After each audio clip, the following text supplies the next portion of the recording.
live from Tennessee, from the east to the west. We are talking Cowboys everything. And you've just entered the Cowboy Zone. Welcome back to another episode of the Cowboy Zone. I'm your host, Marcus Jones, the Love City Cowboy, coming to you live from Memphis, Tennessee. And the season is officially over. The Super Bowl has come and gone. Congratulations to the Los Angeles Rams for being the Super Bowl champions. But now we are back to business with the Dallas Cowboys, and we are officially in off-season mode. So thank you guys for watching. I'm Marcus Jones, Bluff City Cowboy. I see we got quite a few viewers tuning in right now. So if you haven't done so already, make sure you like, make sure you share, and make sure you subscribe to my YouTube channel to keep track of all the Cowboys news and notes. We'll be coming back weekly starting this week. So we are definitely looking forward to giving you guys some great content and also getting your feedback on some of the stuff that we'll be talking about. I see we got quite a few people joining. Got my guy Tavis joining us, Keystone. Definitely got to get you in here at some point because you've been really on top of all these late round gems, and I'm definitely gonna need your input and some of the guys that I need to take a look at before we hit the draft season. And I see we got Charlie joining. Charlie, thank you for tuning in. Definitely appreciate that. And we got my guy Professor O. Thank you for joining. Appreciate you tuning in as well.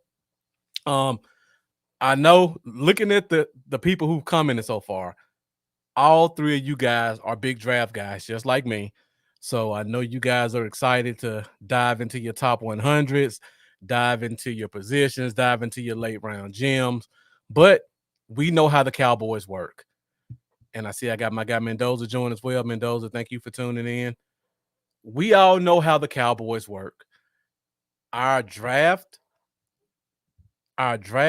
is based off of free agency.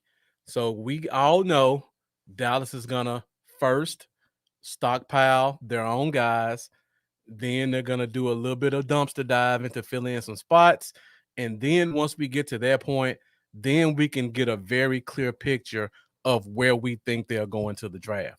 So if you guys want to throw some draft stuff out there, we can. But I definitely have to follow the course of what the Cowboys do because this is a Cowboy show. So first of all, we're going to start off with some free agency talk. And the first part of free agency is getting our guys back. And I see we got Michael Autry joining us. Michael Autry, thank you for tuning in. Definitely appreciate your support. Looks like a new name. So, Michael, if you haven't done so already, make sure you like my social media, Bluff City Cowboys. Make sure you subscribe to this YouTube channel also and continue to support. And I see I got another Bluff City guy in here. My guy Rev Douglas in here. He has a great podcast. I try to follow as much as I can. Doing some big things right now. I just saw you were added to a sports network. So congratulations to you. Hopefully I'll get to your point at some point in my lowly podcast career. But thank you for tuning in. Definitely looking forward to your input as well. All right. And Rev, if you haven't done so already, be sure to subscribe to my YouTube channel, Bluff City Cowboys. All right, guys. So we got free agency talk first. So my plan tonight is to go through all of the free agents that we have on this team and give you my input on who stays and who goes. I think once we go through this, I'm going to have a lot of opinions that some of you guys may disagree with.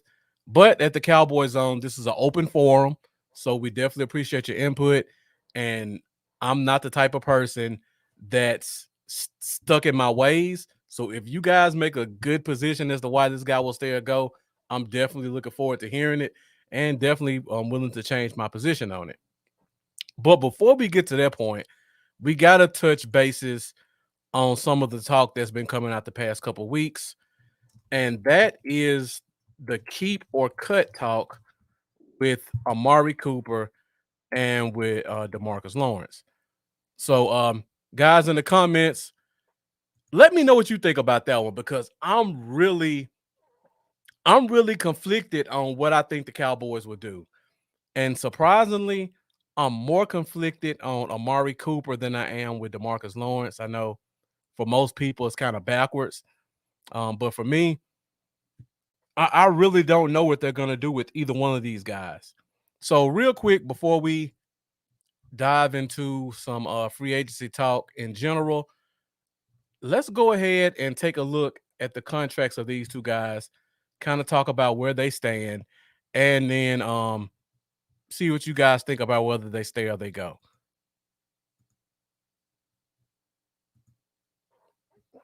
All right, so we're on my favorite site in the world, spotrack.com.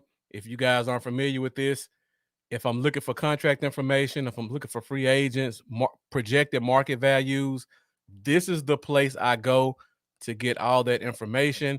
It's always clean, it's always up to date, and for the most part, it's usually pretty accurate. If something's announced at a certain time, usually 5 or 10 minutes later, SpotRack has already got it updated. So if you guys don't do this already, make sure you go to spotrack.com and check out what they have in terms of contracts and free agency. And I just gave them a free pub, so I need to share this little clip and send that over to them to let them know that I did some free advertising for them. So, first of all, we start off with DeMarcus Lawrence. I hope you guys can see this. I tried to make it as large as I could. I'm going straight to the website. So you look at D-Law's contract, and we're right here at 2022. And just talking about his contract, his cap hit this year is $27 million. That is a ridiculously high number, but you can thank the Cowboys for adding on to that by restructuring his contract in year 2, which is typical for any Cowboys contract. Year 2, they restructure the base salary, spread it out over 5 years. So that's adding an extra $3 million onto his cap hit this year. His base salary, which is what he'll be paid this year, is $19 million. That's what goes into his pocket. And for you guys, I know you guys are familiar with this, but we may have some fans who aren't. When we talk about cap savings, the first number we look at is this number right here, which is the dead cap. This is remaining signing bonus, remaining restructures, that if a team were to cut a guy or to trade a guy, this number immediately hits the cap. So that number for this year is $19 million. And Rev, you make a good point about Cooper's contract. We'll definitely talk about that one in a minute. His cap hit is 27.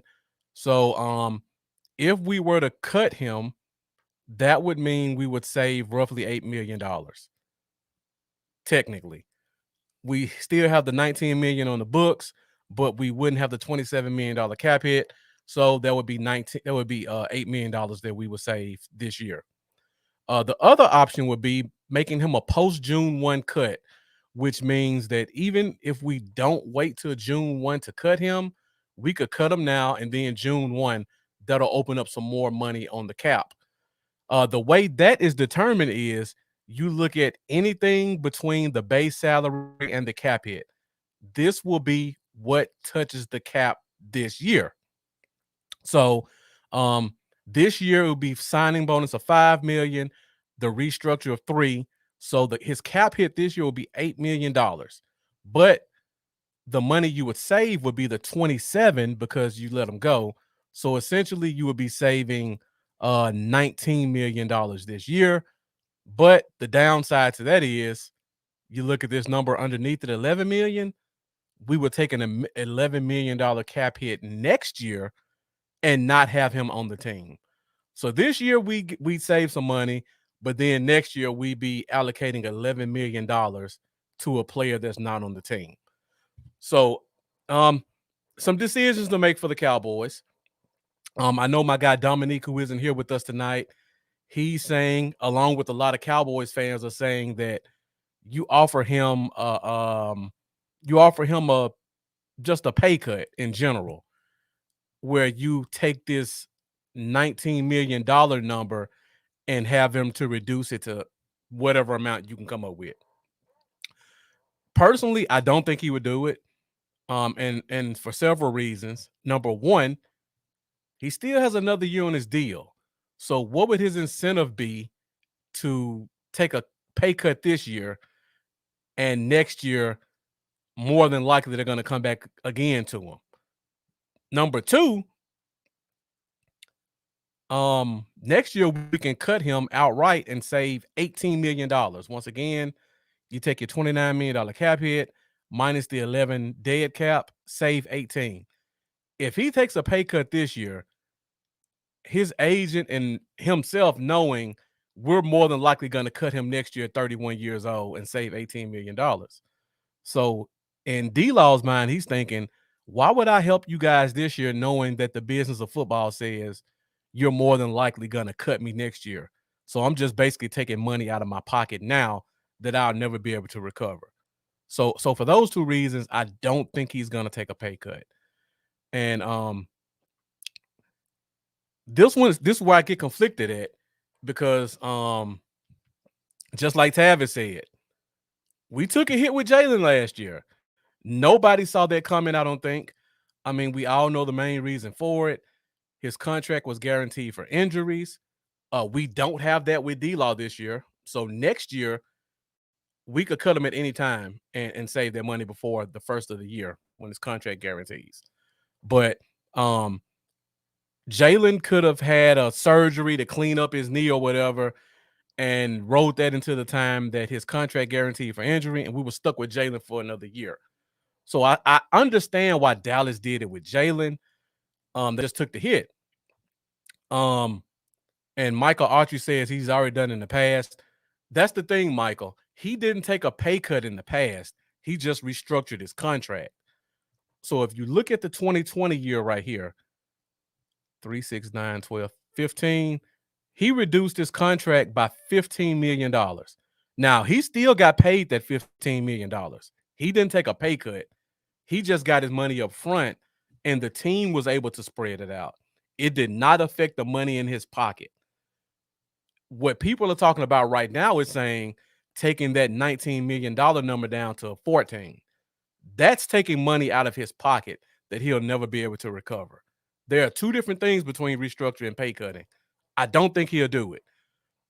So at this point, we got some knowledgeable people watching right now. Let me know what you guys think in the comments, because this one I'm really conflicted on. Do you guys think Dallas would post June 1 cut D-Law to save $19 million this year? For you people who really follow the cap and you know how the cap is structured, the cap numbers are based off of money from the year prior. So in this year, we got a lot of money coming in from Amazon and YouTube for TV broadcasting deals. We also got a couple of games overseas. I think they say we're playing in Belgium, if I'm not mistaken. So that's another game overseas that's going to get added on to. That's going to bring you another European market. So all that money that's coming in right now is going to affect next year's cap. And without having numbers in front of me, next year's cap could probably increase $20-25 million. So in 2023, we may take an $11 million dead cap hit, but we should have enough cap space to be able to absorb it if we wanted to. Charlie says, should they? Yes. Will they? Who knows? And that's pretty much where I am as well, Charlie. I think they should. And but it's all up to the team. Tavis also says if we let D-Law go, either team from our division will try to snag him. That's a good point as well, Tavis. And Matt O says gambling. I forgot about gambling as well. So there are a lot of streams of income coming in. This cap hit could be ridiculous. It could go 30 million next year. And Tavis, you make a good point about teams from our division. I was having this discussion with a friend of mine, and I was telling him that, okay, Dallas doesn't value him at $19 million, but you look at the Jets. The Jets have a ton of money, and they struggle every year trying to get a free agent to come there. They may offer D-Law $20 million. They got like 45 sitting with nowhere to spend it. And teams are required to spend a certain amount of money every year under the collective bargain agreement. I don't know where their number is, but the way they've been sitting on 30, 40 million every year in their cap space, I'm pretty sure they got to spend pretty sooner or later. You also got Jacksonville. Jacksonville is in desperate need of a defensive end, and they have about 35 million. That's another team that could consider a guy like D-Law. Then you look at Cincinnati. I was bringing this up to someone talking about Tennessee last year. Tennessee felt like they were a pass rusher away from getting over the hump. They overpaid, I believe, $16.5 million for Bud Dupree. I know Cowboy fans don't like D-Law, but if you follow football, you know, even though D-Law's not putting up the stats that we want him to, he's a better player than Bud Dupree right now. And Bud Dupree got $16.5 million last year. So for me, if D-Law were to get cut, that's his floor to me, $16 million. And then you got to put pride into consideration. D-Law's not going to take that cut. He would rather go somewhere else and get 16 and stay here and take a pay cut. That's just my opinion. And I see you guys are already going to free agent talk, so we got to get to it pretty soon. I don't want to lose the crowd. I see we got Ralph Campos in here. Ralph, thank you for joining. Appreciate it. I see we got Riker in here. Riker, thank you for tuning in. And Matt O says, interesting stat, but the Cowboys actually did better against the run without Tank this year, contrary to what people think. That's a great point, Matt O. And on top of that, the defense was a whole lot better against the run when Brent Urban was in the game. The few weeks he was here. So we're going to talk about that as well once we go deeper into some of our free agents. Tavis Branks, Detroit Lions, another team. I don't know if they're still dealing with that 3-4 or not. I think they just got another defensive coordinator who runs the 3-4. So if they stick with that 4-3, the Lions are always an option as well. Michael Autry asked about Schultz. Asked will he price himself out of the Cowboys. Give me 5 minutes, Mike, and we're gonna go into free agency talk.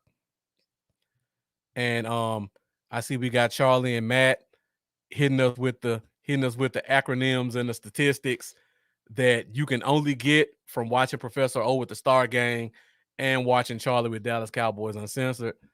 I'm not blessed with all the in-game stats like they are, so I watch those guys to get that information. I suggest if you guys haven't done so, you go follow them as well to get stuff like that. All right, so I think we're all pretty much in agreement. They should do this with D-Law, but they won't. Let's go to Cooper real quick. Look at this contract. Now, Cooper's contract doesn't make sense to cut him. I see we got my guy Geechee in the building. Geechee, thank you for joining. Geechee talking about just the team in general can restructure, go up to $40 million. Geechee, I just talked about how the cap's going to go up next year. We might see an extra $25 million on the cap next year. It could be ridiculous. If we want to win, we will be aggressive and sign some free agents. Now, you know how this team is, Geechee. We could talk about that in a minute. Tav is talking about good luck. Steven likes to sign homebound, resign Hooker and Curse. We're going to talk about that in a minute for sure. And Douglas saying they know how to play without Tank. I hope they aren't that crazy to let them go. However, I hope they aren't that crazy to let them go. Again, interesting take with D-Law. The money does sound enticing. And we did see a lot of positives from Chauncey Golston. He could take a second step in year 2.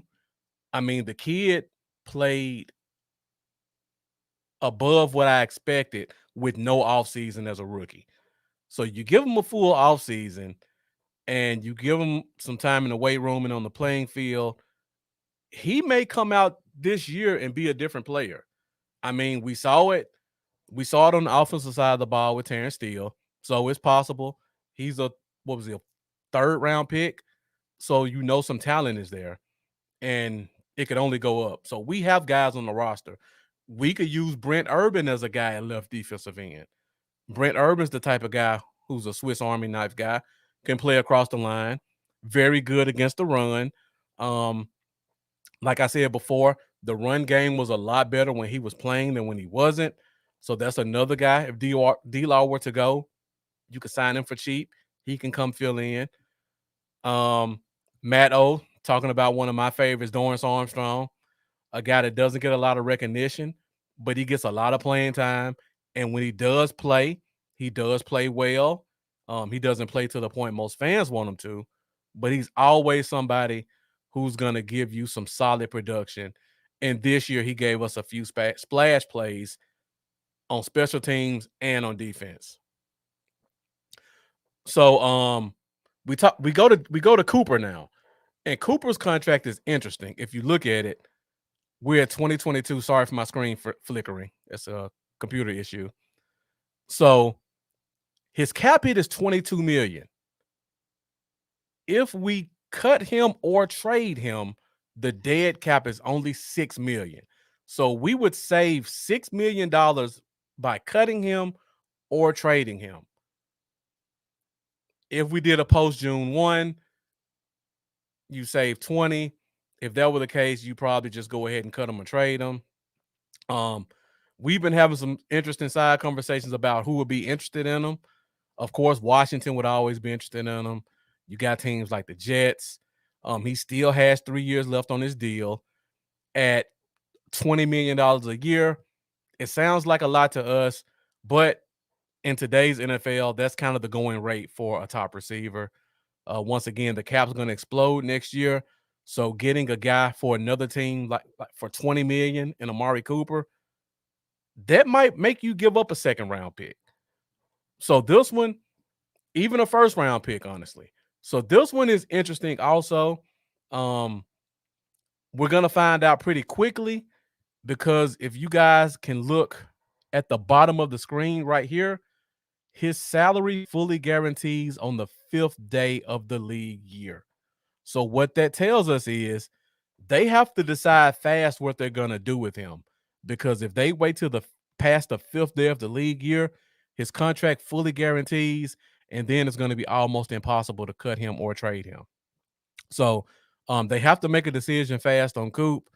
If they decide to keep him, you best believe he's going to restructure. And if he did restructure, that will open up about $13 million for this year. So Dallas has a bunch of options with Amari Cooper that all of them will yield double-digit cap savings. Now, there are rumors out there about Amari Cooper getting cut. Honestly, I don't believe them. I think it's off-season fan chatter, off-season media hype. It would be very difficult for me to see them letting go of Cooper right now. Next year, we can have a different conversation, but as of right now, I think Coop is on the team. D-Law is going to be the interesting one. And just like Charlie says, should they do it? Yes. Will they do it? I'd say it's highly unlikely. All right, guys. So I see you've been going in the comments. I see we got William Coulter joining us. William, thank you for joining. Definitely appreciate you tuning in. So let's go ahead and get into some of this free agency talk, because you guys have been leading up to it for a while in the comments. So let's go ahead and get into it, and we could talk about what I think about keeping or cutting some of these top players. All right, guys. So here's the list of all the current free agents. A pretty long list of guys. Matt Owen saying the baby woke up. Yeah, you got to take care of the baby. Make sure that he's taken care of, because I know that can be distracting. And I know your wife appreciates you taking care of the baby as well. So way to get those brownie points, Professor O. William, we did talk about this a few minutes ago about if they restructure, they could save $44 million, and if they went all out, be 66. They could do that. Included in the number would be D-Law. Included in the number would be Zeke. I hate to be the bearer of bad news for you guys. Zeke's more than likely going to get restructured this year. He has one of the longest contracts on the team right now. He still has 5 years, I think 5 years left on his deal. Those are the type of guys who get restructured regardless of what the team or you guys think about them. Because once again, 2023, the cap is going to explode.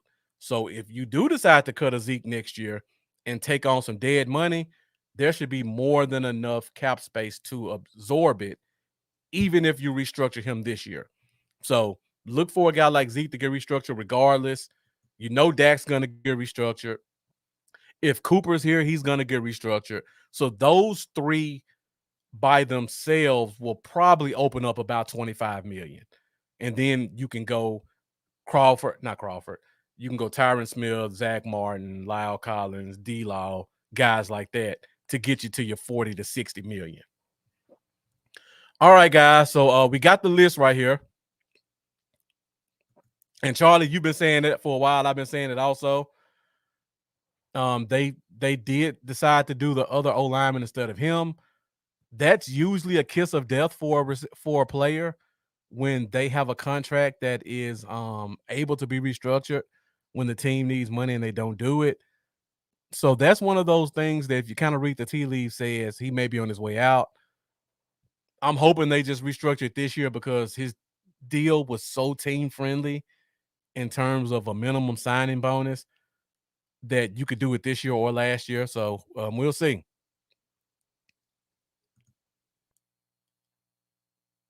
So yeah, Michael Archer saying CD is not our number one. That's why I say keep Cooper. And Geechee and Tav is talking about we saw life without Cooper and how bad it looked. I agree. I think this is a very good receiver draft class. Just putting it out there. I'm not saying we may go that route, but there are some guys out there that in the draft I think could be very interesting for Dallas. And Burks from Arkansas is number one on my list. If we were to see a guy like Cooper leave, once we get more in the draft talk, I'll talk about him and why I think he'll be a perfect fit for Dallas if we needed a receiver. All right, so list of current free agents. As you can see, looking at the 2021 salary, a lot of these guys were league minimum guys or near league minimum. All of them unrestricted free agents right now. So we don't have a lot of leverage in keeping them in terms of what their contracts look like. The list is continued. It's a long list, guys. So we look at big name Randy Gregory, and then you got a bunch of other guys with minimum contracts who are unrestricted free agents. So I thought the best way to do this is to build up to the more difficult decisions. So first of all, I started off with the guys I'm almost certain are gone. Then I went to the guys I'm almost certain are going to stay. Then I went into some coin flip guys, and then we get into the tough decisions. So if you guys haven't done so already, keep bringing the great comments because I really want to hear what you guys got to say about this list. And also, if you haven't done so already, make sure you share this. Share it to your personal page. Share it to your favorite Facebook group because this is something that a lot of fans don't really talk about because right now in the offseason, most of the media outlets are just talking about narratives and analyzing interviews to pull out sound bites. They're not talking about the real stuff that goes on with this team. Like what we're going to do with this list of 20 plus free agents that we have coming up, which is literally half the roster. And we're going to talk about that right now. So if you haven't done so already, make sure you share this. Tavis Banks read my mind. He loves kicking out that chump change for 1 year wonders. Charlie saying, are we going to do a 2-game split with Cooper? The 2-game split. Michael Archie saying I would keep Wilson. Douglas, I agree. You can't take away anything that makes Dak worse. I agree. I think he should be here. But the fact that he didn't get his contract restructured last year, that speaks a lot. That speaks volumes. And if you understand GM talk, when you have a guy who has some money you can restructure and you don't, and you restructure Dak, who just signed the deal, like Dak literally put pen to paper in July, and by August they're already restructuring. That concerns me, but we gotta hope for the best. And thank you, Michael Archer. I definitely appreciate your support. Appreciate you tuning in. Hope you continue to join us on the Cowboy Zone. All right, guys, let's go ahead and this list a little bit further. Now, first of all, these are the guys I think are definitely gone. Like, there's no question in my mind that they won't be here next year. First of all, is Dalton Schultz. I think you guys kind of hinted around to that in the comments. Looking at how he's performed, he's been a borderline Pro Bowler for 2 straight years. And Mendoza saying, I think it'd be easier to go by the free agent positions, start with the running backs and so on, figure what we can do with the room. I agree, but you know what they do with Dallas. You know how that goes. And got Gary Atkinson in the building. Gary, thank you for joining us. Appreciate your support. He's saying if they do cut Coop, it will be because they can save more money cutting him than they can restructuring or cutting anyone else. I agree. As of right now, for someone who's not a post June 1 cut, you could save the most money with Amari Cooper, cut or trade. He's one of the few guys that you could actually trade and still save $16 million. That can be enticing to the Cowboys if they could find a way to get a first or a second round pick in return for him. Because like I said, this is a very deep receiver class. And if they could save 16 and bring in some guy, Chris Olave, Jameson Williams, my guy Trey Burke, in the late first round, where the contract that he would sign for 4 years would be cheaper than what you would get day one from cutting Cooper, it might be enticing to the Joneses. Ralph Campo asked a great question. What if a player doesn't agree with the restructure? Great question, Ralph. First of all, restructures are voluntary. Teams can offer them. Players don't have to take them. But this is why you rarely see a player turn down a restructure. Number one, the way NFL contracts work, and guys, please stick with me for a minute. I have to explain this because Ralph asked, and I want to make sure that he knows because it's something that doesn't get covered. And Gary, in Dallas is almost certain. Second year, you got a restructure coming. But to answer your question, Ralph, the way an NFL contract works is players don't get paid their contract until the 17 weeks of the season.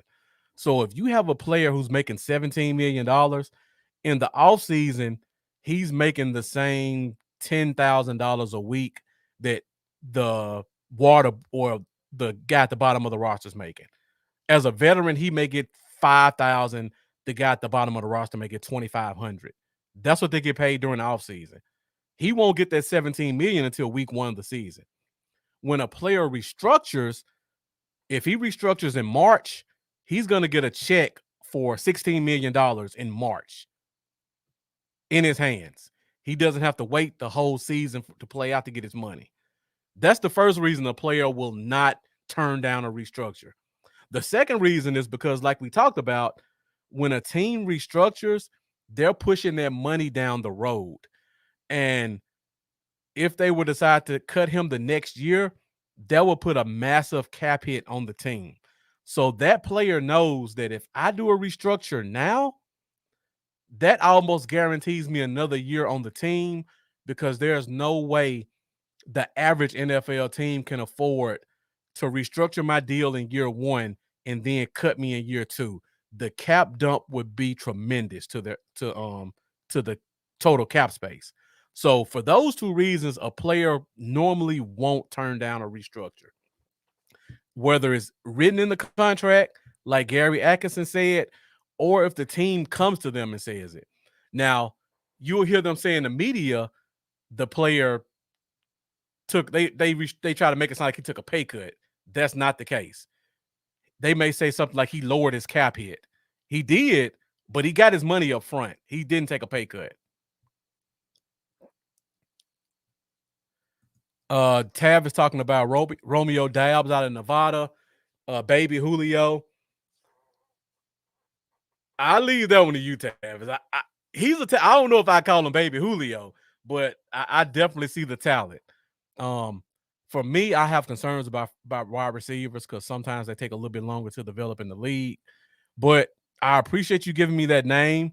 If there's anybody I respect more with a draft name, is you. So I'll go back and take a look at him again and see what he looks like. Right now, I probably have him 3rd, 4th round. So you call him Baby Julio. I don't know if I can rely on him if a guy like Coop left. And Charlie kind of reiterating what Gary said. A lot of players have built-in restructures. They only have to ask the player. A great point. Douglas pretty much backing it up. This is why I love this show, because if somebody asks a question, I know it's 4 or 5 guys in the comments who can give them a right answer. This is what makes the Cowboy Zone so special to me. Guys like you who bring the knowledge just as much as I do, and in some cases even more. And Charlie kind of reiterating what I just said. He gets that in his pocket today. And yeah, you're right, Tav. I got to check that guy out. But it's definitely a much cheaper contract because I have him 3rd, 4th round as of right now. But again, this is a deep receiver class. He may have gotten pushed up a little bit more in another class. So that's not saying the talent isn't there. All right, so Dalton Schultz, back-to-back borderline Pro Bowl seasons. I'm looking at Logan Thomas, a guy who just signed his deal, 3-year, $24 million, $8 million a year. I think that's around what Dalton Schultz will probably get in the free agency market. I don't have an idea of what teams I'm looking at for him right now, but I definitely see him as a $7 to $10 million guy. Next up is Connor Williams. And let me backtrack a little bit. When I look at Dallas right now, I say the magic number is like $6 million, $6.5 million. Anybody they sign, that's going to be the max. And I would be highly surprised if it's more than 2 people signed for that amount or near that amount, because we got a lot of 1-year deals we're going to shuffle out. If we open up $24 million, I guarantee you 12 million of that is going to be 12 guys getting signed to league minimum deals, and then 1 or 2 guys getting the $6 million. And if they want to try to stretch it to a 3rd guy, then they're going to have to restructure somebody they don't want to restructure. But that's kind of where I'm right now. If you see a number that's $6 million outside of 1 or 2 guys, that guy's probably gone. I agree. Connor Williams, estimated $6 to $10 million. I have Eric Flowers as a good comparison for him. Another guy who played tackle, kind of struggled there, went inside, got another deal. I would probably put Connor closer to 8 than 10. He could hit 10 depending on the right team. Ralph saying Connor would be a good fit in Chicago. I could see that. That's a great comment, Ralph, because when I look at players, you're going to hear me bring up Chicago a lot. I probably have 4 or 5 guys that I've looked at on this team, and I'm like, you know what? Chicago would be a great fit for that guy. So that's a good eye. That's a good eye, Ralph. Oh, yeah, he was a bum in college. I don't know how he got drafted 1st round. That's one of those picks where I'm glad the Giants are in our division. The Giants are have been one of the worst drafting teams in the past 10 years. And I was saying this to Matt O a couple of weeks ago. The scariest thing as a Cowboy fan is the Giants let go of their GM, because that guy was awful. And I think the Giants are going to be a much better team this year. Now, Ralph, Cincinnati, I can see Cincinnati. Cincinnati needs all the help they can get. But when I look at Cincinnati, Connor is pretty much what they already have in their right guard. What's his name? Mike. Is his name Michael Jackson? I can't think of his name right now, but they have a right guard who played tackle in college, and Cincinnati moved him inside the guard. And when they did it, I said they just Connor Williams him. And I got to look his name up because I think it's Michael Jackson, but I'm not 100% sure. Kid from Ohio State. I know I got guys like Mendoza and Tavis who probably already know this. I think it's Michael Jackson, but I want to be 100% sure. Left guard, right guard. Okay, I don't see his name now. But I'll have to find it later. But yeah, I could possibly see that. They have a guy named Jackson Carman who they drafted out of Clemson last year. He didn't get a chance to show his worth. I think he'll get a chance to get a starting spot this year. Okay, Michael Jordan. Thank you, Mendoza. You're right. It's Michael Jordan. That's the kid out of Ohio State. Michael Jordan is the guy that played tackle. They moved him inside the guard, and he just looked awful because he wasn't strong enough. Oh, yeah. Connor's gone. There's no way we're paying what I think he'll be worth on this team. Tavis, you're talking about Thayer Mumford. I think he's coming out in the draft this year, if I'm not mistaken. I'm getting them confused with the kid with the French name. But yeah, Michael Jordan's the guy I'm thinking about. Thank you, Mendoza. So yeah, Connor Williams, it's over $6 million. He's more than likely gone. Maurice Kennedy, I just think he's gone because for 2 years he hasn't done anything. Nashawn Wright is kind of becoming our special teams guy.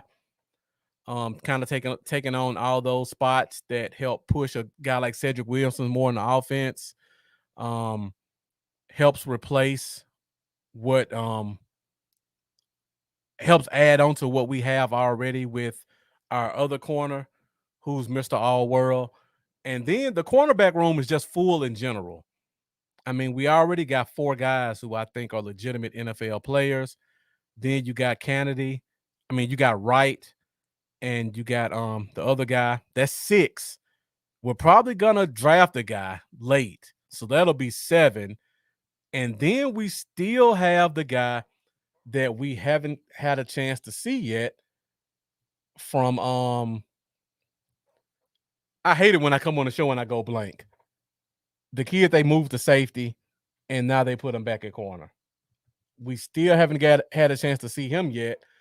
So without even signing a player, we're already 7 deep at the cornerback position. Reggie Robinson. So we're already 7 deep at corner. I think Kennedy's on his way out. I think he's had his chances. So I think he's gone for sure this year. All right, so we talked about the guys who are definitely gone. Now we got to talk about the guys I think are definitely staying. And yeah, when you're out for the season with a concussion, that's not good, Tavis. You're right. You miss 1 year because you opt to sit out. Then the next year you miss with a concussion. Shane says the problem with the Cowboys is the way he overplays players who are on the roster.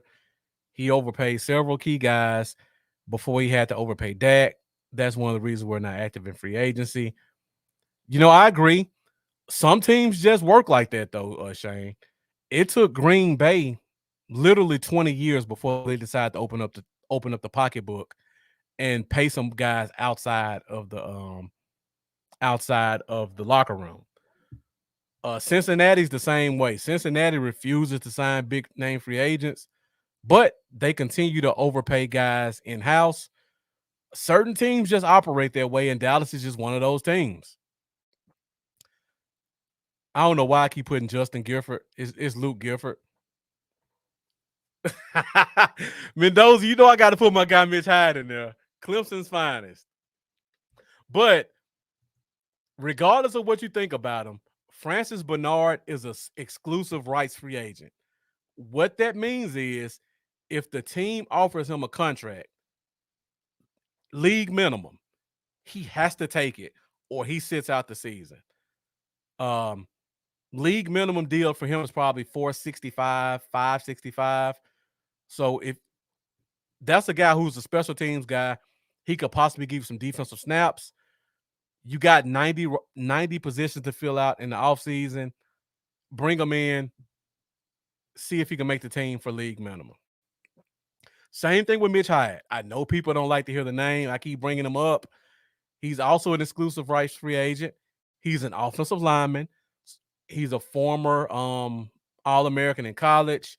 He's been dealing with a lot of injuries, but he's a cheap guy, and we're going to need depth in the offseason for practice purposes, especially at offensive line.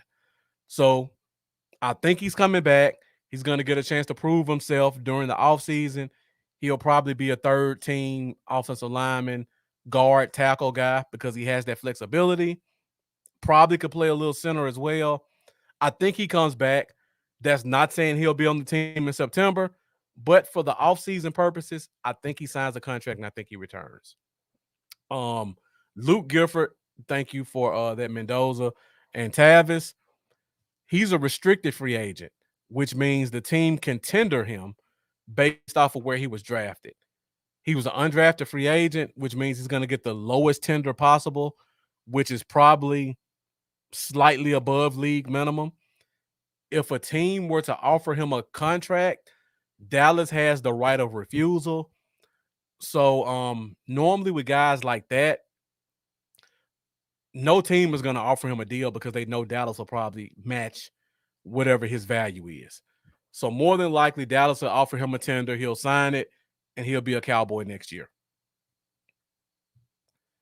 And Gary saying it's not that we overpay. They just pay the wrong people a lot. They value the wrong positions like drafting Zeke over Ramsey. And Tavis saying that that's weird because let us draft Ramsey with no run game. We'll talk about that. That's true. That's true, Tavis. Damned if you do and damned if you don't. All right, guys. So these are the guys I think we're going to keep. I talked about the guys that are definitely gone. Now we get into some of the gray areas. And Gary, they could have got Henry in the same draft. It's a couple guys they could have got that haven't panned out right now, but I think in Dallas they would have been much better players. Devontae Booker, I think, would have been really good in Dallas coming out of Utah. I went blank on that draft. There was a kid that was drafted by Baltimore out of Louisiana Tech. He dealt with a lot of injuries, but I think if he would have came to Dallas, he would have given us close to what Zeke gave us. Not what Zeke gave us, but he could have been a good alternative to have on that team. And Mendoza, I agree, this is Gifford's last chance to make an impact. All right, guys. So now this is where I need your input at, because now we get to some of these coin flip guys. We got the easy ones out of the way. Now we get into the more difficult ones. We got one more group. These are guys who I think are going to return at or near the league minimum. First of all, Ty Nsekhe, 37 years old. He's either going to play here or retire, I think. League minimum guy. Corey Clement, I think he showed enough to get offered a contract. Just special teams alone, I think he'll get offered a contract here at league minimum. Malik Turner showed us a lot of flashes in limited playing time. I don't think he did enough to garner a contract from another team, but I think he did enough to get another contract here. Now, Tavis, once again, I'm not saying he'll be here in September, but you have to have offensive linemen for the offseason because you know Lyle Collins is going to sit out. You know Tyron Smith is going to sit out. And you have to fill out a first team, second team, and third team. And he's a league minimum guy. So I think he's going to be here for the offseason. And if he happens to make the team, he's going to be cheap. So I'm not saying he's going to be an impact guy. I'm just saying I think he's going to return to the team on a cheap contract. I mean, I agree, Mendoza. I agree. I would like to have somebody more spry, like a Mitch Hyatt, but that's another story. But I'm looking at him because he's cheap. He knows the scheme. He has experience, and he can fill in the offseason. Now, once we get to July or August, we can have another discussion when we fill out that 53-man roster, whether or not he makes it. As of right now, I think he's on the team. Jack McQuaid, you don't let go of long snappers if they do a good job. I think he does a pretty good job. I think he stays. Brian Anger, a quality punter. We could find a better alternative, but I think he's a league minimum guy. I think they sign him unless they find somebody better in free agency or the draft. And that's a good point. We got Ball last year in the draft, still haven't seen him. But you need depth in offensive line because you know Collins is not going to play a lot. You know Smith is not going to play a lot. And we have to fill out 3 different teams full of offensive linemen. And that's a good point too. Talking about Rico Dowdle and Sawo, because we didn't get to see a lot. We didn't get to see Sawo at all last year, so we're going to see what happens with him. I think Corey Clement has a leg up on both of those guys just from special teams impact. And Anger's definitely a must keep. I think he's going to be at or near league minimum. He may get twice league minimum, but I don't think he's going to be that much. So these are definitely guys I think are going to return at or near league minimum for the offseason. All right, guys. Now, it gets a little bit tougher from here, so make sure you stick with me. Keep the comments coming because I really want you guys' input on what I have to say about some of these next guys. Now we go into my coin flip, guys. And I know a lot of you guys do not like this one, but we got to start with Noah Brown. I think this one is a coin flip because, number one, I'm just going to put some of his stats up here. He's a core special teams guy. I talk about the importance of special teams. He's giving you 35 to 40% of special team snaps. That's actually a declining number for him because in years past, he was closer to 60%. Last year, he dropped down to 40%, but that's because guys like Malik Turner stepped up, Corey Clement stepped up, Jeremy Sprinkle came in, Nashawn Wright stepped up. I'm just naming guys off the top of my head who were really impactful on special teams. His special team snaps declined dramatically. And also Malik Turner. Malik Turner's also a special teams guy who came in offensively and gave us a lot of production that we haven't seen from Noah Brown in the past 4 years. Now, on the positive side of that, Noah Brown's been in the league, it seems like forever. He's only 26 years old. Noah Brown is I believe, the second youngest receiver on the team right now. He's younger than from last year's team. He's younger than Turner. He's younger than Coop. He's younger than Cedric Wilson, who's been in the league less. I think Noah Brown comes back on a league minimum deal. Once again, that doesn't mean he's going to be on the 53-man roster, but I think he's valuable enough that you give him a chance to earn a spot in the offseason. Now, this is the type of guy where I could see a New England signing him, just like Jesse Holley. If you guys remember Jesse Holley, he was on the team. He was a bottom of the depth chart guy. He was a core special teamer for 2 or 3 years. When his contract came up, Jesse Holley went to the New England Patriots, played 2 or 3 more years. He became their core special teamer before they drafted Matthew Slater. Now, remember, Jesse Holley hasn't played in a long time. Matthew Slater is now 36 years old. He's at the end of his career. They're going to need another core special teamer to kind of help replace his role. Noah Brown could probably be that guy for a team like New England who could just be a special teams only guy. Mendoza, I believe he came into the league at 19 or 20. He only played 2 years at Ohio State. He was extremely young coming into the league. So 6'3", 225, 4.5 speed. Another surprising stat people don't believe.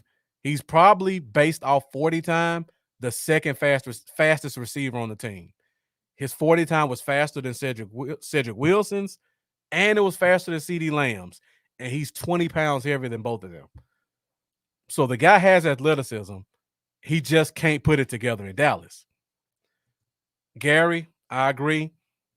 When you're known as a special teams guy and your special team snaps decline, that's normally a sign you're on your way out. But I don't know if you guys remember the story. And Terrence Cartwright, thank you for joining us. Appreciate you tuning in. I don't know how I missed this comment, Gary Atkinson, but you might start me to crying on the show because I was so upset about them not keeping Jalen Guyton. But like I was saying, I don't know if you guys remember the story, but 2017, Zeke was close friends with Noah Brown, and he pretty much went and demanded that the team sign him. And that's one of the reasons he got his shot. And there were also reports that Zeke was the reason he got another year on the team. And then he kind of built his special teams roll up and stuck around. So you never know. Maybe him and Zeke are still close enough where Zeke will put his name out there to keep him around. But I think he's cheap. He's athletic. He knows the special teams. They'll at least give him a shot during the offseason. Unless a team like a New England needs a new special teams ace. All right, let's go to another coin flip guy. And coin flip means I think there's a 50-50 chance they stay or go. The more I get into these, the more I know you guys are going to hate to see him. Cedric Wilson. Now, talking about Cedric Wilson. Cedric Wilson made a huge leap last year. His first 3 years, I think he only had like I see we got my guy Jeff in the building. You know, I can't do a show without bringing up Mitch Hyatt. I just got to bring up the Clemson guy. And we got another Clemson guy to talk about later in the show. But thank you for joining, Jeff. Cedric Wilson probably the first 4 years had 200 yards combined. Last year exploded for 500 and I think 6 touchdowns. So maybe he takes another step and becomes that legitimate third wide receiver who's capable of getting 800 yards and 6 or 7 touchdowns. If by chance, we talked about this earlier in the show, if something happens to Cooper and he leaves, you've got an experienced guy who could step in and possibly be borderline number 2, borderline number 3 guy to help backfill some of the chemistry we lost with Amari Cooper. So he could be kept around for veteran leadership if Cooper leaves. Now, I have some player comparisons for Cedric Wilson. The lowest level is Zach Pascal, Indianapolis Colts. He's been kind of a career borderline number 4 receiver for the Colts. He signed a 1-year, $3.3 million deal last year when his contract came up. Another guy, Keelan Cole, I think he's a slightly better receiver than Cedric Wilson in terms of elusiveness and ability to play inside, outside, and stats. His contract was 1 year, $5.5 million. And then we got Kendrick Bourne, another guy from the Niners. He stepped up. He gave them some borderline number 2, number 3 stats. New England signed him 3 years, $15 million. And he's made some splash plays for them throughout the course of this year, stepping up and really being a number 1 receiver for several games for their young wide receiver. I would put Cedric Wilson, and I know a lot of fans are going to disagree with this because we put on that fan hat and think all of our players are Jesus. I put Cedric Wilson at $4 to $4.5 million, maybe $5 million, absolute max. But I don't think he's better than Kendrick Bourne. I don't think he's better than Keelan Cole. The only way he gets to $5 million is if he signs a long-term deal. So if Cedric Wilson signs let's say 4-year, $19 million deal, with little to no signing bonus, I say, okay, that he'll stay and he'll be $5 million. Other than that, if it's a 1-year deal, he's getting 3.5, $4 million. Remember I said that magic number is about $6 million. If some of you guys think, and a lot of you guys are saying he's not a coin flip, I think he stays. William Coulter saying he could throw the ball. Mendoza saying they want to keep him. And Shane Odom saying he has to stay. A lot of love for Cedric Wilson. And then once again, Jeff saying Wilson stays as well. That dollar amount is going to make a big difference on whether he stays or goes. If somebody offers him 5.5 or $6 million, you guys can kiss him goodbye. Like, there's no way Dallas is going to pay him that much to stay. Plain and simple. If the number's closer to 4, I say, okay, he has a shot to stay here. So for him, I got him staying if the number's $5 million or less. If it's more than 5, he's gone. All right. So I see a lot of you guys. Okay, answer me this question since you guys saying he stays. Do you guys think Dallas signs Cedric Wilson to a deal worth more than $5 million? Thank you, Terrence. I see you already beat me to it. Will Cedric Wilson get a $5 million deal? Let me know what you guys think in the comments. And then I got some follow-up questions for you.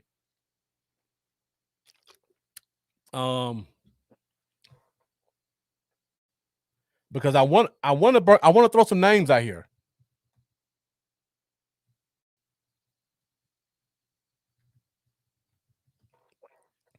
Okay, so everybody, okay, I see we're all on the same page. Then you guys are saying, yeah, you want to keep him, but you know your team, and they're not going to give him more than $5 million. Oh yeah, they'll bring us some narratives, Jeff. They'll definitely bring us some narratives once you start talking about paying the guy $5 million. So let me just throw a couple names out there, and we'll probably talk about these once we go into more in the free agency and positions of need. Now, Terrence asking, is Cooper still here? As of right now, assume Cooper stays. Gary Atkinson, great point. I'm going to talk about Michael Gallup, and I did a lot of homework on this one, and I think you guys are going to be surprised what I found. So let me just throw a couple names out here. It's going to be some names you guys recognize. They're going to have some injury concerns, but remember, we're talking a number 3 receiver. We did this with guys like Randall Cobb. We go all the way back to I keep going blank when I go live on shows. The guy that we signed from the Chargers, who was our number 3 receiver, had a breakout year and left. We're known for signing number 3 guys to small deals. Now, question. We got $4 million. And Sammy Watkins, who signed the deal for 1 year, $5 million last year, says, you know what? I missed out on my chance to play for Dallas 2 years ago. I want to come home. Sammy Watkins, 1 year, $4 million. Cedric Wilson, 1 year, $4 million. Lauren Robinson. Thank you, guys. I appreciate the fan base. Sammy Watkins, Cedric Wilson, both of them $4 million. Who does Dallas go with? Let me find out in the comments. You know Jerry likes names. Okay, Jeff says I'll take a chance on Sammy Watkins. And this is possible now because Sammy Watkins signed for $5 million last year, and he didn't do anything with Baltimore. Okay, I see Tavis saying Wilson, Terrence saying Wilson. Okay, all right. Let me throw another name out here. The Chiefs have a bunch of young receivers that are coming up. I know you guys want speed. They have a bunch of speed. Mecole Hardman, former first-round pick. He may have worn out his welcome in Kansas City. He's looking for a fresh start on life. He'll come to Dallas for $4.5 million. You taking him or Cedric Wilson?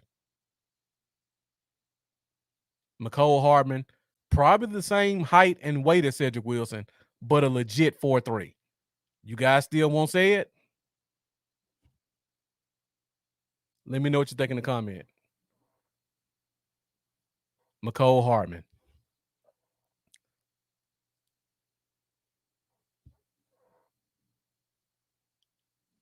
All right, William Coulter saying I love speed. Okay. I need to move forward in the show because we're in an hour. Because the names I was going to throw out, okay, Charlie said push. All right, now let me group them all together. The Chiefs have 3 wide receivers who are coming up on free agency: Mecole Hardman, Byron Pringle, and what's the third guy's name? I hate when I go blank when I'm on the show. DeMarcus Robinson. All 3 of these guys are legit 4-3 guys. The Chiefs have all 3 of them. One of them's going to leave. Is there any one of them you would take over Cedric Wilson as your number 3 receiver? I agree, Douglas. None of the guys I'm naming are known for staying healthy, but you know how Dallas is about getting a guy to be your 3rd receiver. Randall Cobb, Lawrence Robinson. Can't really stay healthy, but they come here and somehow put it together and have a great season. All right, so let me move forward with that one. I was just curious what you guys thought, because there are going to be some names that come up who are just as young as Cedric Wilson, who've proven just as much and are faster. And I feel like this team needs some speed. Cedric has somewhat of a rapport, but that's not to say that Mecole Hardman couldn't come in and have that same rapport with that. All right, guys, let's go to the next name. Now, this one is interesting. I know fans hate him, but somebody brought up way out of our price range, Tavis. If Coop left, we could probably have this conversation in 3 weeks after the 5th day of the league year. We can have the Calvin Ridley conversations. But as long as Coop is here, I can't even get into it right now. I don't want to get myself excited like that. Eric Berger, thank you for joining us. He's saying it doesn't sell jerseys, be the same dude as the other guys, and already has continuity. You know how important those jersey sales are to Jerry, though. Now, for this one,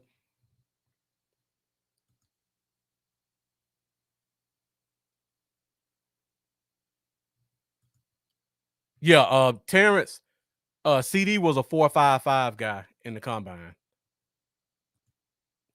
Douglas, you say that, but let's take a time machine back to 2018, where we signed Allen Hurns and Deontay Thompson and what's the little short guy from the Rams?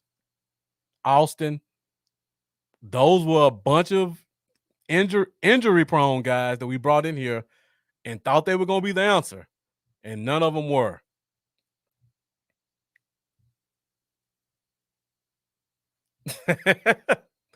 I see. I assume you're talking about Leighton Vander Esch. Letting Vander Esch go. I agree. Now, I think he prices himself out of Dallas. I know a lot of fans won't agree with that, but I just think the matchups with Chicago are way too interesting. He's a former first-round pick. He's got the size teams look for to be a 3-4 interior linebacker. He has the movement skills to play in a 4-3 in space. Matt Eberflus, currently the head coach for the Chicago Bears. He was here when they drafted Leighton Vander Esch. Eberflus is a linebackers guy, so you have to assume he had a lot of influence in bringing him here. Just looking at how Chicago plays their defense, I think they're going to go back to a 4-3 under Eberflus. I think Roquan Smith will be a much better fit as the wheel linebacker in that scheme, and that leaves a gaping hole at the Mike spot. I think Vander Esch can come in, fill in that middle linebacker spot for Chicago, move Roquan Smith to wheel. They've got those 2 talented defensive tackles to keep pressure off the linebackers. those two talented pass rushers. I think it's a perfect fit for him in Chicago. And I pulled up two contracts that are interesting. Charlie, can you let William Coulter know the name of the linebacker we drafted in the 4th round that got hurt? I'll let you put it in the comments. So I got Gerard Davis, who's kind of a journeyman guy. After he came off his rookie deal, he signed a 1-year deal. I believe he was a 1st-round pick as well out of Detroit. Jayon Brown is another. You got the joke, Eric. I appreciate it. I was gonna let Charlie get an opportunity to put something obscene in the comments. But yeah, also Jayon Brown, I believe out of Tennessee, is another guy who plays pretty well. Not an all-star guy, but he's a middle linebacker. Great coverage skills, can play that mic. I think Chicago is the place for him, and I think it's going to be a $5 million deal because Eberflus really likes him as a linebacker. And I think even if fans want to keep him, I think the price is going to be too high. 4.5, anything over 4.5 million, he's out of here. I just don't see a team like Chicago needing a linebacker and them not offering him at least 3 or 4. Mendoza saying, get me Dean. I would love to see Dean here. You know, my guy, Dean is kind of my favorite guy right now. I also like Chad Muma. I know I'm butchering his last name. That's really one of my 2nd-round guys that I really like. If we can't get Dean in the 1st, if we got him, I'm just as happy. So that's some of that draft talk we'll get into in a few weeks. So this one is a coin flip. I don't think the number's going to be there. If it is, and he likes it here, he may stay. But yeah, I think he's gone. All right, let's go. They get more difficult after this one, so guys, stick with me with 1:13 minutes. Michael Gallup. This one was a very interesting study that I did looking into him and the history of this injury. Okay, of course, he tore his ACL in January. Based off prior history, he's probably going to be out at least 10 months. So that means he'll start the year off on the PUP list. Will a team take a chance on him sight unseen, not being able to run, not being able to produce in training camp? And I found 4 comparisons, which is surprising. These are all guys who are injury prone, who got injured in their last year right before they signed their big deals. And look at the contracts. Allen Robinson, 4 years, $64 million by Chicago. Cortland Sutton, 4 years, $60 million to Denver. Devontae Parker, 4 years, $30.5 million to Miami. And these aren't – Cortland Sutton was last year. Devontae Parker and Allen Robinson, that's like 3 years ago. And they got that kind of money coming off injuries. So Jeff saying – and Jeff, I thought this too before I did the research. I didn't think he would demand that much, and I thought he would stay and work with the training staff also.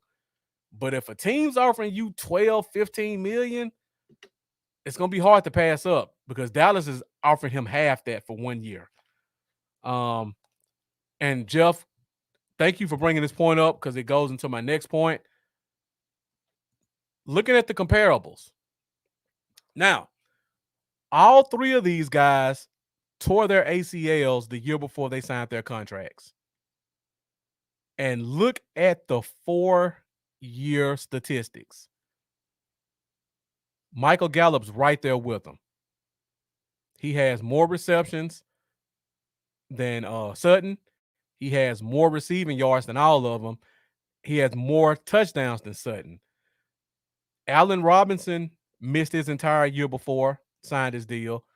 Cortland Sutton signed with his same team, so it's a little bit of an asterisk there because they were familiar with him.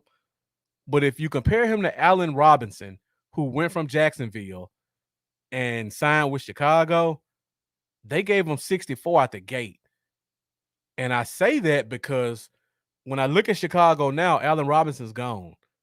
They just drafted a young, talented quarterback who has a strong arm and likes to throw it deep. They don't have a receiver in sight in Chicago. So I'm looking at Michael Gallup as another option for a team like Chicago, who's already shown that they're willing to slow play a receiver. Alshon Jeffrey, Allen Robinson, Cameron Meredith. I'm going back to old names here. They're known for taking chances on injury-prone receivers and giving them big contracts. Michael Gallup could be the next in that list. And Jeff, you said a team won't have him until the midpoint of the year. That's true. But Allen Robinson was the same way. Allen Robinson wasn't there until the midpoint, and they still gave him that big deal. He tore his ACL. Now, I don't think the number will be 16, Jeff. I'll agree with you there. But if they got 16 and 15 a year, there's no way he doesn't get double digits just based off of the stats. Because this is one thing I try to put out there for fans to remember. It's not about what your perception is of a player. It's about how much a team can negotiate. We talked about this with Dak. We talked about this with D-Law. No matter what you think about a guy, it's about what they can negotiate at the table. And I can promise you, whoever Michael Gallup's representatives are, they have these stats pulled up. And they're going to say, my guy is right along the lines with these two guys, and he deserves this money.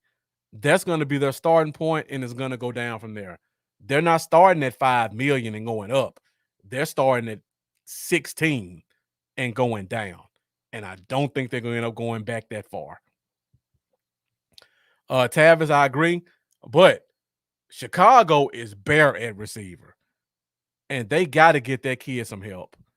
So they may draft Chris Olave, but they still need another guy. And they got some cap room. So I'm just looking at Michael Gallup. Perfect fit there. And Jeff and Mendoza saying one thing I know is the rehab. Does he really want to go somewhere new rehab with docs and trainers he doesn't know? Familiarity could be a value for him. Those are good points. Well,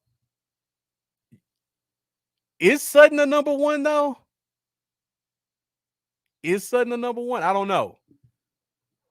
It's something to think about. Allen Robinson was the number one coming out of Jacksonville. But if you go back and look at the stats, he only had one breakout year.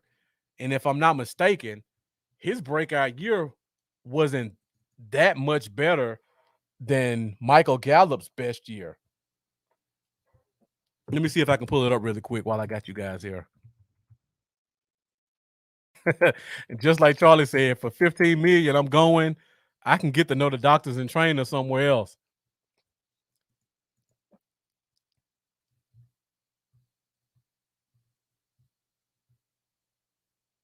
All right, guys, let me just pull up. Let's look at the first 4 years of Allen Robinson. His first year, he had 500 yards. He exploded for 1,400 yards and 14 touchdowns. That was his big year. The next year, he had 800 yards. Then year 4, he had the injury. And I agree. And I appreciate you guys kind of locking in with me on that. Sutton's not a number one. You have to put a bit of an asterisk on it because he's going back to his home team.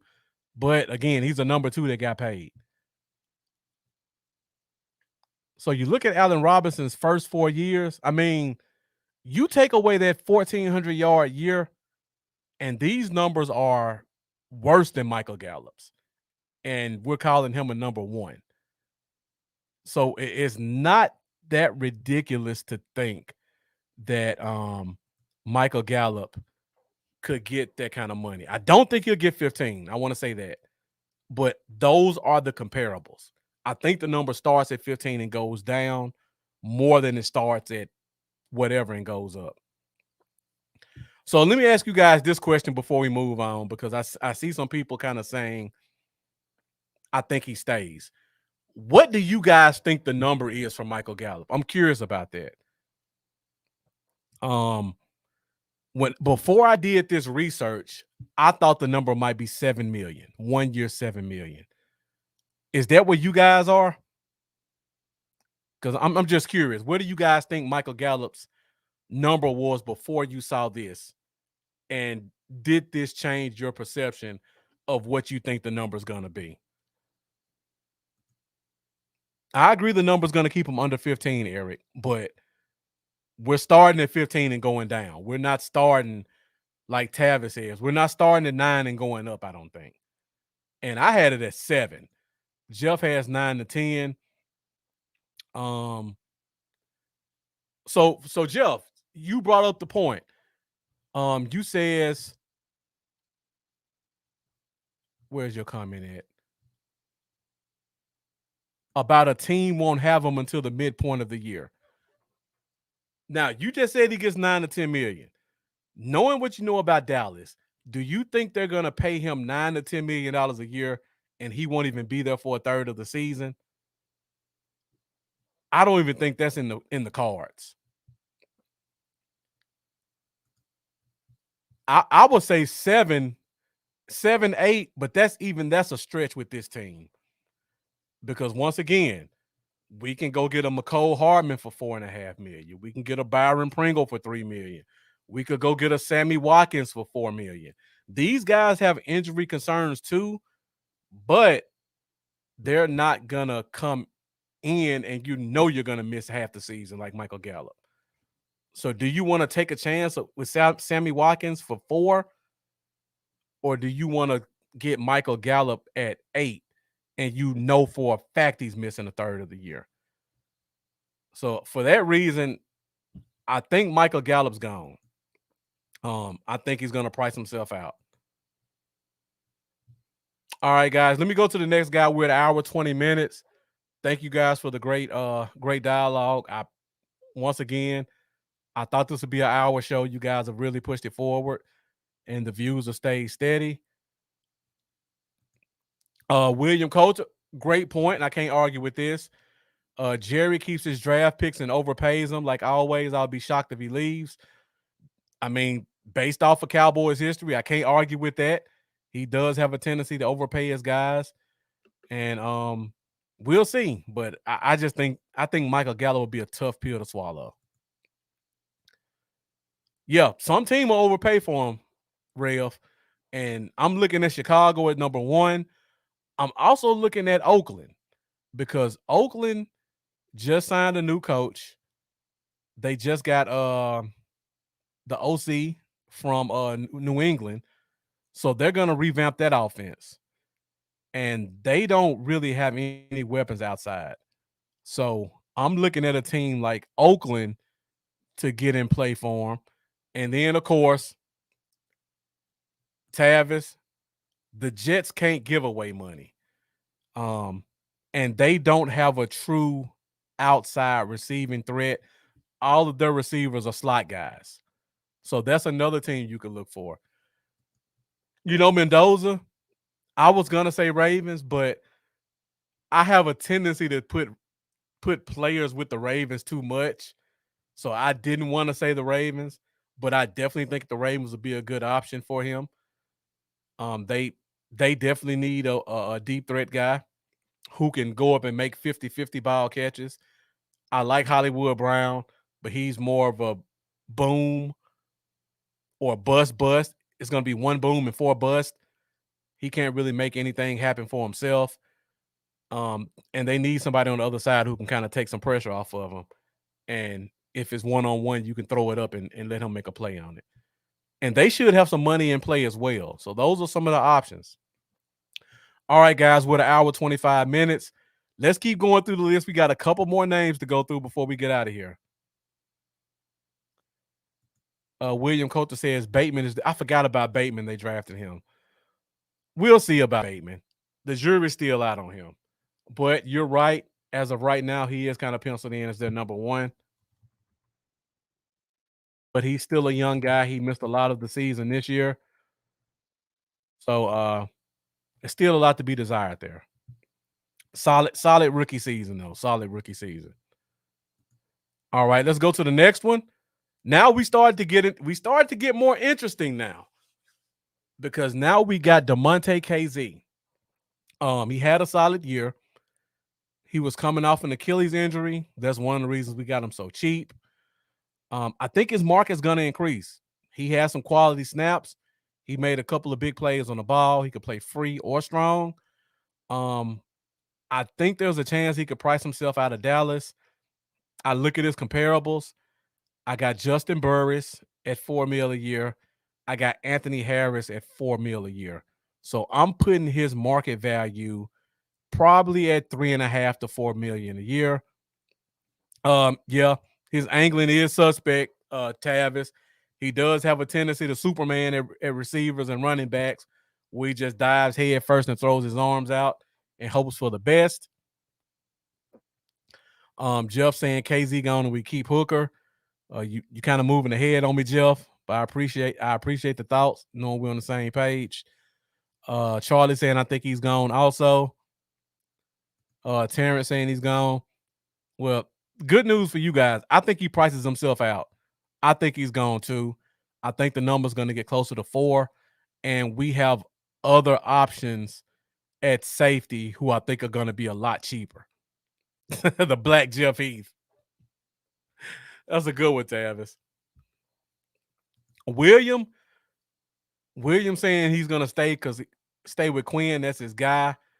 I hope he leaves. We upgrade his safety. Money talks, and you know the rest of it. If somebody offers him $4 million and our number is still firm at 1.5, like last year, I think he's out of here. I wish we had Professor O, because I don't know if you guys remember, my guy Professor O was really high on KZ last year, and he predicted him to make the Pro Bowl. So I'm really curious to think to see what he thinks about KZ and whether or not he returns. And Douglas saying we can draft and develop another player. This is a pretty good safety class also. I think there's a guy in the second or the third round we can get who can give us comparable to what KZ gives us. All right, now, another interesting one, another favorite of mine. You guys know how I feel about Dorance Armstrong. Another guy that's going to surprise you, because Mendoza, I know you said you were shocked that Noah Brown's only 26. Dorance Armstrong is only 24. And Dorance Armstrong has been in the league for, it seems like, forever. He's only 24 years old. He's extremely athletic. Like, I don't know if you guys have ever seen Dorance Armstrong in person, but if you saw him, you would be surprised with how tall he is and how long his arms are and just how cut he is. If you saw him in person, you would think it was David Irvin. Like, that's how he looks in person based off of his physique. He's also a great special teams player. He's going to give you 50% of the defensive snaps, and he's also going to give you 40 to 50% of the special team snaps. And like I said before, he's gotten a lot of snaps as a reserve player. He can play the 3-4 or the 4-3. He thrived in college at the 3-4 at Kansas. Like I said, he's very athletic. If you guys pay attention to the All-22, like I know a lot of you do, you will notice that Dallas dropped him in coverage quite a bit this year, which was surprising. So you know he has the ability to play some 3-4 where he can drop into coverage and rush. I got a couple of player comparisons for him. First of all, Mario Edwards, former second-round pick out of Florida State, played for the Raiders. Pretty much the same as Dorance Armstrong, except Edwards was a second-round pick. Armstrong was a fourth-round pick. The expectations were a little bit higher for Mario Edwards, and he underachieved, but he went out and signed a contract, $2.5 million. And Tavis, of course, he also knows the system well, too. Then you look at the guy we just drafted last year, or signed last year, my mistake, Terrell Basham, another guy who has some experience, a lot of special teams experience, played a lot of snaps as a reserve guy. He also signed a 2-year, $2.5 million deal. Armstrong has been kind of a league minimum guy. I think he's gonna be in for a bigger payday this year. I think his market may hit 3 million, honestly. I think this is gonna be one of those guys. And I'm gonna throw a name out there. Roy Robertson Harris, a guy from Chicago, signed with Jacksonville. A guy, if you don't watch a lot of football, you won't know who he is, but he was a career reserve player for Chicago. He got a ton of snaps. Whenever Brent Urban was out, they threw Roy Robertson Harris in there, and they almost didn't skip a beat. He signed a contract with Jacksonville for like $5.5 million. I can see Dorrance Armstrong being that same type of guy where the average fan doesn't know who he is, but football people recognize the traits and the experience. I hate to say it, you guys know I love Dorrance Armstrong. I think he gets priced out of Dallas. I think some team is going to offer him $4 million, and he's going to be out of here. If the number's closer to $2.5 million, I think he stays. For one, I think the familiarity with the team, the defense is looking good. I think they have some camaraderie, but I know you guys are saying he ain't going nowhere. Money talks. Keep him for insurance. Charlie saying I think he should stay. Not sure if the free agents front office feels the same way. Terrence saying we got to keep him. Nobody loves Dorrance Armstrong more than me. I say we keep him too. But once again, somebody's gonna pay this guy. If there's a football guy who watches tape, they're gonna see what he looks like and see all the snaps he's gotten, and he's only 24 years old, so he's got a lot of football left ahead of him. Somebody's gonna offer him $4.5 million. I just feel it in my bones, and I don't know if Dallas will be able to match that because they're gonna bottom feed so much with these free agents. I don't know if they're gonna do it. This one really hurt me to say this because one of my favorite guys in that draft, and me and Mendoza have been one of the main defenders of him for the past 2 or 3 years when everybody else was saying Dorrance Armstrong should be cut from the team. Terrence Cartwright, appreciate you joining, man. Make sure you continue to join us. Great comments tonight. Catch us next week, same time. We're going to talk more free agency. Appreciate your support. But yeah, I think somebody's going to offer him money. I'm looking at the Jets. I'm looking at Jacksonville. I'm even looking at Denver. Denver needs some pass rushers, and I think he has that Denver frame. So $4.5 million, I think he's gone, guys. I hate to say it. Let me move ahead. This was one of my biggest question marks because of what I just said. Now we got another one. We're almost done, guys. If you give me 10 more minutes, we'll get through these. Now, this one is another interesting one. And this is Jaron Kearse, safety. You guys are familiar with him. If you watch the Cowboys on, you will know that I told everybody we would probably sign him this year. And when we did, I told you guys he would have a big year. He even exceeded my expectations, but he had a great year. He plays an unusual position. He plays the star position. It's not a position that's seen in the NFL a lot. It's kind of like a hybrid corner, linebacker, safety role. It's usually something you see on a college team. Just my basic knowledge of the team, there are only 3 other teams that use a star position. One of them's Green Bay. Green Bay won't have the money to sign him. And in their star position, they like to use a corner. So I think he's out because they like a more athletic star. The second team is Seattle. Of course, they have Jamal Adams. Just eating up cap space, and they can't cut him. So they're out. The third one is Baltimore, and they have a guy by the name of Chuck Clark. For you football guys, check out Chuck Clark.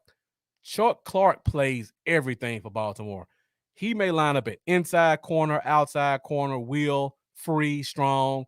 He's even played some defensive end at like 205. Chuck Clark is one of those guys who just plays all over the field.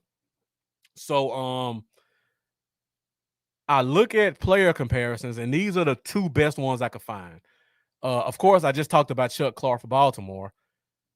They signed him 3 years, $15 million. And then you have a guy like Eric Rowe. Yeah, Clark is a freak. Curse isn't on Clark's athletic level, but he does a lot of the same stuff in terms of linebacker, safety, a little bit of nickel corner, big nickel play too. Eric Rowe, a guy from New England, was kind of their do-it-all guy. Got a big deal with Miami to try to do the same thing. It didn't work out. But both of those guys signed for about $5 million a year. I think that's going to be the dollar amount for Jaron Curse. And I think they're, like I said at the beginning of the show, I think we're going to clear about $30 million out of cap space. I think we're going to sign one or two guys, $5 million or so. Everybody else is league minimum. I think he's too important to the defense. I think Dan Quinn's going to have a long talk with him. I think he likes it here. And I think his role is so specialized that no other team will be able to use him correctly. I think he ends up staying. I think $5 million is market value. And if they give him that, he's definitely here. I think they'll find a way to squeeze a couple dollars out of him and get him closer to $4 million. So I'm looking at a 3-year, $12 million deal, $2 million signing bonus, essentially a 2-year deal, and see what happens in 2024. If he continues to play well, if Dan Quinn is still here. So this one, I think he's a keeper. I don't think his market is going to be that big, and I think he really likes it here. He's the captain of the defense, so I think they do whatever they can to keep him. This is one they may open the pocketbook up a little bit more. It won't get outrageous. Don't look for $6 or $7 million. Don't look for any Jamal Adams comparisons. But $5 million, $6 million, it'll be a tough pill for Steven to swallow. But I think at the end of the day, they'll do it. So yeah.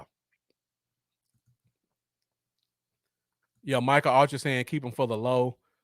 I think his cap is 6. I think that's about what he could get in the free agent market, if that much. I agree. I don't see in Dallas let him walk. Got to sign him at all cost. I agree. I think I'm down to the last one, and you guys already know who it is. Oh, there we go. Randy Gregory. This is the biggest question mark of the year. So, Randy Gregory, when the season starts, will be 30 years old. He's essentially missed, 2 full seasons due to suspensions and injuries.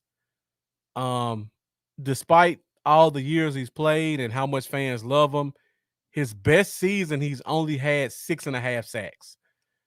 He's been a splash play guy. The Fairweather fans can catch him laying down beside the quarterback. They'll see him make a big play on 2nd and 8.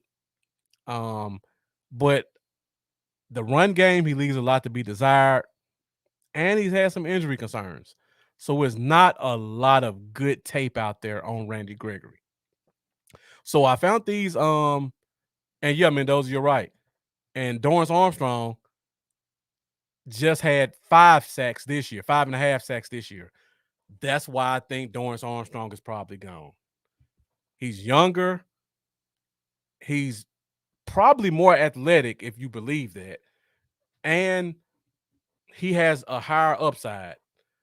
So I looked at some player comparisons for Randy Gregory. Now, Emmanuel Ogbah, 2 years, $15 million. He signed with Miami. That was a little bit of a stretch to me. I don't think Gregory's as good of a player as Ogbah. Danico Autry is actually a really good comparison to me. I believe he played for Tennessee. He was a guy who was kind of a 5-sack guy for his career. Got a $7 million deal. And then we got Marcus Golden, who I think is probably the best comparison. Marcus Golden came out, same draft, same round, probably has at least twice as many sacks as Randy Gregory does for his career. He signed a 1-year, $5 million deal with Arizona. So when I look at Randy Gregory, I put his market anywhere between $5 and $7 million. I know some people saying you got to franchise him. You don't have to franchise Randy Gregory. Trust me. Some people saying, well, you got to give him $10 million to stay. No. Football people are going to look at comparables. It happens all the time. These are legitimate comparables for Randy Gregory. You can maybe go to a Dante Fowler or Clowney if you wanted to. I don't think those are good comparables for Gregory. And those guys are only at $9 million. So he's definitely not getting more than them. So I put him at 7. Tav is saying the run defense is suspect. Jeff saying we'll pay him under the table to stay if they haven't already.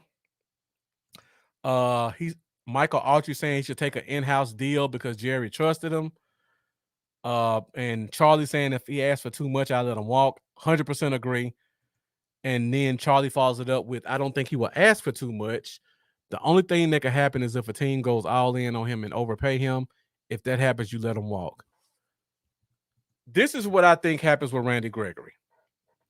I think that fear that Charlie put out here that some team may try to go all in on him, I think that fear is real.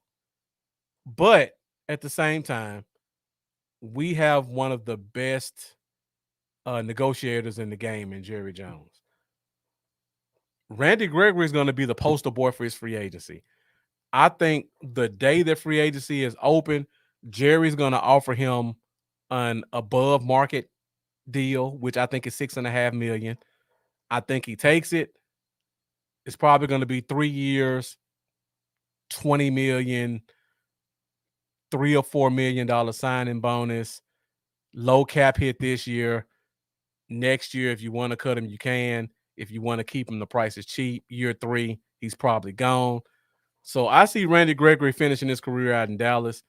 I see him getting a 3-year deal, about $6 to $6.5 million. To me, that's overpaying for him, but I think they do that just to build some morale in the fan base, and then it lets them kind of build the rest of their free agency. So I see Gregory signing, I see Kerr signing, and then everything else is dictated from there. Dorrance Armstrong, I think he's gone. I think KZ is gone. I think Gallup's gone. Cedric Wilson, we'll see what the market dictates. But it wouldn't be surprising. It's a coin flip whether he's here or not. So that's pretty much all I got for you guys today. I just wanted to go through some of these free agent guys, get you guys' thoughts on them, see where you are, like me, see where you are at what their values are. Their values in terms of monetary, their values in terms of what the team thinks about them in terms of importance, and whether you think they stay or go. Charlie saying if signing him to $6 million build morale in the fan base, our fan base is dumb and I talk about all the time. Well, Charlie, I hate to say it, but I'm telling you that's what's going to happen. People don't care about the price. They just want to see their favorite guy signed to the team long term. And that does build morale, having Randy Gregory back. And the average fan, because you guys are not average. You guys are well above average.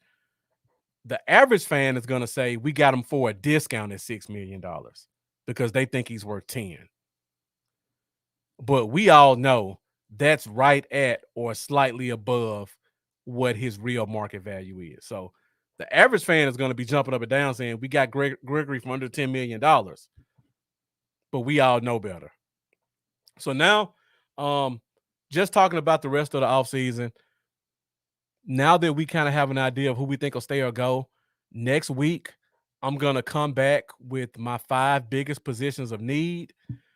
And then after that, I'll go through the free agent market and check out some of the bottom feeders to see what guys I think we signed that fill some of those needs. Then we'll do a little combine talk, post-combine, and then we'll mix in some free agency along with the draft until mid-March, where we're at mid-February now. So we're going to do free agency for a couple weeks, mix it in with some of the draft with the combine. After the combine and after the season opens, then we're going to get full-fledged into the draft. So hopefully I can get my guys like Charlie and Jeff and Mendoza and Dominique and Geechee and Tav as guys who are really draft guys. Hopefully I can get those guys on the show. We'll do a few mock drafts. We'll talk about some of the late round gems. We'll talk about guys who are great fits for this team. And we'll do a lot of in-depth draft talk and free agency talk. So guys, make sure you continue to stick with us. Thank you guys for watching. As always, I appreciate your support. Let me read Charlie's comment real quick. Fans are way to worry about losing players that was part of a team who didn't look good down the stretch and got knocked out of the wild card round. And then there are 3 untouchables: Dak, Martin, and Parsons. Every other player is replaceable. I would agree with that. That's a great point, Charlie. I agree with that also.